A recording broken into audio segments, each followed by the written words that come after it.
तो रिसेंटली मैंने मूवी देखी अमर सिंह चमकीला एंड ये मुझे बहुत ही बढ़िया, अमेजिंग, माइंड ब्लोइंग एंड बेहतरीन मूवी लगी। जो भी लोग इस मूवी को लेके उसकी तारीफ कर रहे हैं, कह रहे हैं कि ये इम्तियाज़ अली का कमबैक है, आई कुडंट एग्री मोर। ये उनकी one of the best film है। अब तक की जितनी भी उन्होंने फिल्म बनाई है उसमें से ये अब तक का उनका ये बेस्ट वर्क है मैं कहूँगा। चाहे वो स्टोरी हो, स्क्रीन प्ले हो, डायलॉग हो, डायरेक्शन हो, एक्टर्स हो, कैरेक्टर्स हो, उनकी जो परफॉर्मेंस है एंड ओवरऑल पूरे मूवी की जो मेकिंग है ना वो टॉप नॉच है, नेक्स्ट लेवल है। ये एक ऐसी मूवी है जिसे देखने के बाद ना ये मूवी आपके जहन में रहेगी, आप सोचते रहोगे इस मूवी को लेके।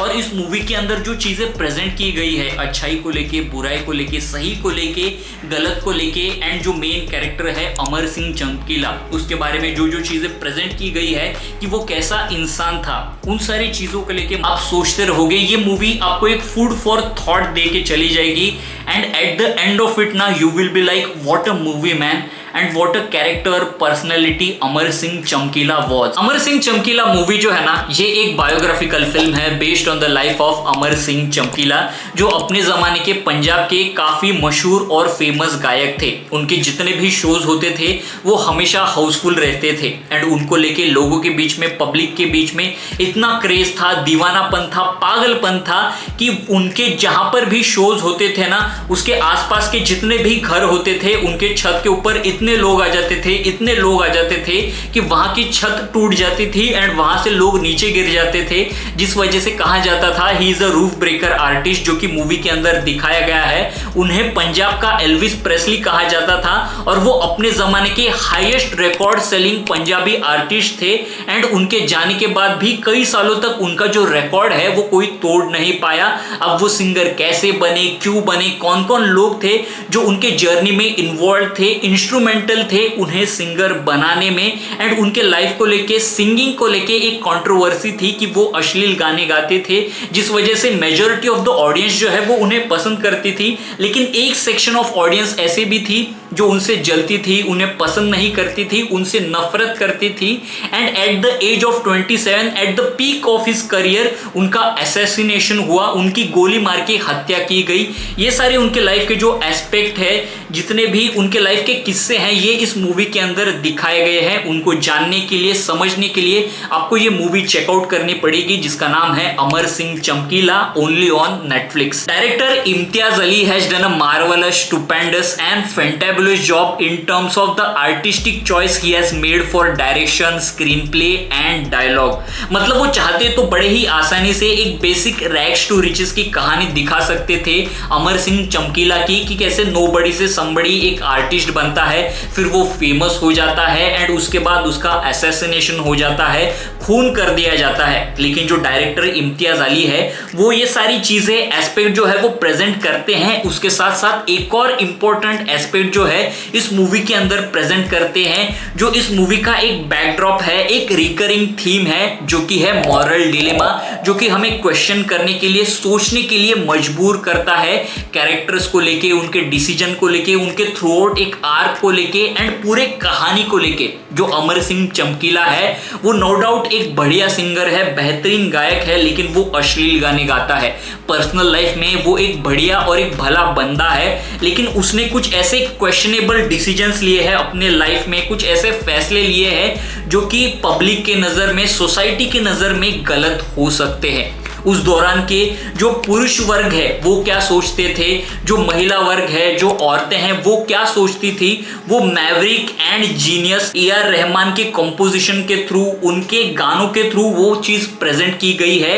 एंड जब इस दौरान हम मूवी देख रहे होते हैं, हमारा एक ओपिनियन बन रहा होता है, एक थॉट बन रहा होता है कैरेक्टर को लेके, किसी कैरेक्टर के साथ हम होते हैं, उसको जज कर रहे होते हैं, हम सही कह रहे होते हैं, गलत कह रहे होते हैं, इन सारे डिसीजंस को जब हम बना रहे होते हैं ना, इसी बीच एक सीन आता है जो कि I think one of the highlight है इस मूवी की, one of the best scene है इस मूवी का, जहां पे पुलिस ऑफिसर होता है एक तरफ एंड दूसरी तरफ जो अमर सिंह चमकीला है उसका एक शिष्य या फिर एक स्टूडेंट होता है, उनके बीच में डिस्कशन चल रहा होता है जिसमें जो पुलिस ऑफिसर है वो क्रिटिसाइज कर रहे होते हैं अमर सिंह चमकीला के गाने को, कि वो अश्लील गाने गाता है, बुरे गाने गाता है, जिसके ऊपर जो शिष्य स्टूडेंट होता है अमर सिंह चमकीला का, वो कहता है कि यार ये कौन डिसाइड करता है कि क्या सही है क्या गलत है लोगों के लिए। एंड ये एक जो डायलॉग है ना, ये आपको फिर से सोचने पे मजबूर करता है। अब तक अपने जितने भी ओपिनियन बनाए हैं, जजमेंट बनाए हैं कैरेक्टर्स को लेके, कि यार क्या हमने सही सोचा है, क्या हमें दूसरे एंगल से भी देखना चाहिए कि अमर सिंह चमकीला जो है उसने जो गंदे गाने गाए, अश्लील गाने गाए, वो गाने गाने की कोई और वजह थी, कोई मजबूरी थी। मतलब ऐसे कई सारे थॉट्स जो है ना वो आपको आते रहेंगे इस मूवी को देखते वक्त, कि आपने पहले जो सोचा इस मूवी को देखते वक्त क्या वो सही था। मतलब हर थोड़ी देर में ये मूवी आपके सामने कुछ ऐसे चीजें रिवील करती जाएगी, कुछ ऐसे पावरफुल डायलॉग्स आपके ऊपर फेंक के मारेगी कि आपके जो थॉट्स के बबल बने हुए हैं ना वो ऐसे करके फूटते हुए जाएंगे। एंड आपका जो जजमेंट है ना सही गलत का, वो हर थोड़ी देर में चेंज होते जाएगा कि भाई क्या सही है क्या गलत है, या सब कुछ जो है वो ग्रे है, कुछ भी सही नहीं है, कुछ भी गलत नहीं है। इस मूवी में ना दो और सीन है जो काफी तगड़े सीन है, पावरफुल सीन है, जो आई फील इस मूवी की हाईलाइट है। मेरे भी ये दोनों फेवरेट सीन है। पहला सीन है जहाँ पे चमकीला इंटरव्यू के लिए जाता है, एंड जो इंटरव्यूअर है वो एक महिला होती है जिसने जीन्स पहनी होती है, क्योंकि वो पहली बार चमकीला जो है किसी महिला को जीन्स में देखता है, इसलिए वो उनसे डायरेक्टली नजरें नहीं मिला रहा होता है। जिसके ऊपर जो इंटरव्यूअर है वो कहती है कि आप मुझे जीन्स पहने हुए नहीं देख सकते, लेकिन महिलाओं के ऊपर, औरतों के ऊपर अश्लील गाने लिख सकते हैं और उन्हें गा सकते हैं। जिसके ऊपर चमकीला कहता है कि हर किसी की सही गलत सोचने की औकात नहीं होती, मुझ जैसे को तो जैसे तैसे करके जिंदा रहना होता है। एंड लाइफ में भी ये बिल्कुल सही है। जब आप किसी जगह पे नए होते हो, न्यू होते हो, जब आप एक नो बड़ी होते हो, कहीं से शुरुआत कर रहे होते हो ना, तो आपके पास कोई ऑप्शन नहीं होता है सही गलत सोचने का, डिसाइड करने का। आपको तो बस करना होता है, मेहनत करना होता है। उस वक्त आप ऑप्शन नहीं ढूंढ सकते, होलियर देन दाऊ वाला एटीट्यूड नहीं रख सकते। एंड हो सकता है इस ओपिनियन से कुछ लोग एग्री करें, कुछ लोग एग्री ना करें, एंड उसी ओपिनियन का आंसर देते हुए, उसको कॉम्प्लीमेंट करते हुए इसी मूवी के अंदर सीन है जो कि क्लाइमेक्स में आता है, जो कि काफ़ी ब्यूटीफुल एंड पावरफुल सीन है, जिसका जो डायलॉग है वो काफ़ी पावरफुल मुझे लगा। जिसमें जो चमकीला है वो अपने दोस्त से बात कर रहा होता है टेलीफोन पे, जिसके ऊपर उसका दोस्त जो है वो चमकीला को कहता है कि तू पंजाब मत आ, यहाँ पे बहुत खतरा है तेरी जान को, जो तेरे दुश्मन है, जो तुझसे जलते हैं, वो इस चीज़ का फ़ायदा उठा के तेरे ऊपर अटैक कर सकते हैं। जिसके ऊपर चमकीला कहता है यार दुनिया मैंने भी देखी है, दुनिया समझदारी से नहीं चलती, ये बस चलती है। एंड इसके चाल के साथ जिसको जो करना है ना बस कर लेना है, समझना नहीं है कुछ भी। इन कुछ पावरफुल सीन्स की वजह से, डायलॉग्स की वजह से क्या सही है क्या गलत है ये आप डिसाइड ही नहीं कर पाओगे, किसी एक साइड को आप पिक नहीं कर पाओगे, एंड कंक्लूजन जो है ना उस पर आप कभी पहुंच ही नहीं पाओगे। एक जो मॉरल कनंड्रम है ना उस पर आप एंड तक रहोगे। मतलब शुरुआत से मूवी देखते वक्त जो एक आपके सवाल बना रहता है दिमाग में, वो एंड तक रहेगा। एटलीस्ट मैं तो किसी कंक्लूजन पे नहीं पहुंच पाया। क्या चमकीला सही था या चमकीला गलत था, ये आप अपने हिसाब से ही खुद डिसाइड कर लेना। बात करें एक्टिंग की, परफॉर्मेंस की, तो दिलजीत दोसांझ ने बेहतरीन काम किया है एज अमर सिंह चमकीला, एंड परिणीति चोपड़ा एज अमरजीत कौर, उन्होंने भी बढ़िया काम किया है। हालांकि उनके पास ज्यादा कुछ करने के लिए नहीं था, लेकिन जितना भी उनको दिया गया उसमें उन्होंने बढ़िया एंड बेहतरीन काम किया है। इन दोनों के अलावा जितने भी इस मूवी के अंदर एक्टर्स थे, कैरेक्टर्स थे, वो भी परफेक्टली अपने रोल को प्ले कर रहे थे। इवन इम्तियाज अली जी ने जिस तरह से उनके डायनामिक्स को दिखाया है, पिक्चराइज किया है, उनके रिलेशनशिप भी दिखाए हैं कैरेक्टर्स के, वो इतने ऑर्गेनिक एंड रियलिस्टिक फील होते हैं कि शायद आपको लगेगा कि रियल लाइफ में भी अगर ये लोग मिलते तो शायद एग्जैक्टली कुछ ऐसा ही होता।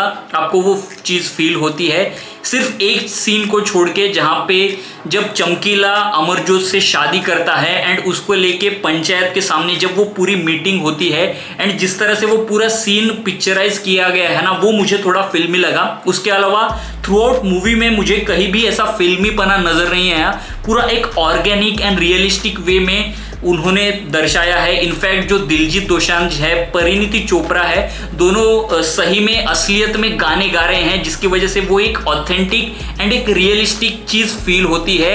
एंड फील होता है कि हाँ, कि ये दोनों एक्चुअल में क्योंकि सिंगर्स है, दोनों पर्सनल लाइफ में भी गाने गाते हैं, तो वो नजर आता है कि भाई ये सिंगर के लाइफ के बारे में है, तो सिंगर को गाना गाते हुए दिखाया गया है, तो वो एक ऑथेंटिकनेस फील होता है आपको। बात करें म्यूजिक की, गानों की, साउंड ट्रैक की, बैकग्राउंड स्कोर की, तो वो दिए है the maestro, the legend AR Rahman sir ने।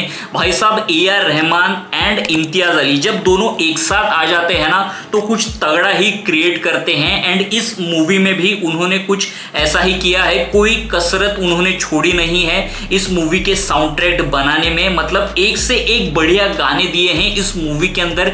एक भी गाने को सुनकर आप नहीं बोल सकते कि यार ये बढ़िया गाना नहीं है, सभी के सभी ऑसम गाने हैं। लेकिन दो गाने जो है ना वो नेक्स्ट लेवल तक चले जाते हैं, मतलब उसको डिस्क्राइब नहीं कर सकते, ऐसे गाने हैं।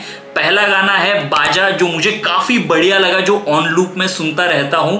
एंड जो दूसरा गाना है ना वो है विदा करो। मतलब क्या गाना है, एक सोल टचिंग नेक्स्ट लेवल, वो कहीं आपको दूसरी दुनिया में ही लेके चला जाता है। जैसे उन्होंने लास्ट टाइम क्रिएट किया था रॉकस्टार में वो कुन फाया कुन गाना जो है, जिसके बारे में अभी भी बातचीत होती है कि भाई ये क्या गाना है, कैसे उन्होंने बनाया, कैसे रूहानी सोलफुल गाना बनाया उन्होंने। वैसा ही कुछ सिमिलर उन्होंने इस गाने में किया है जो विदा करो गाना है। मतलब I don't know, Imtiaz Ali and AR Rahman जो है दोनों मिलके क्या बातचीत करते हैं कि हर बार कुछ ना कुछ एल्बम में एक ऐसा गाना वो निकालते हैं जहां पे सारे गाने जो है वो बढ़िया होते हैं, लेकिन एक गाना जो है ना वो ऐसा होता है कि आई डोंट नो, ऐसा कुछ क्रिएट ही नहीं किया जा सकता, वो बस हो जाता है magically with some kind of magic. Literally रोंगटे खड़े कर देने वाला गाना है, it can't be describe in words. Overall अगर इस मूवी के बारे में बात करूं ना तो ये एक shocking, controversial, thought provoking movie है जो कि आपको एंटरटेन भी करेगी।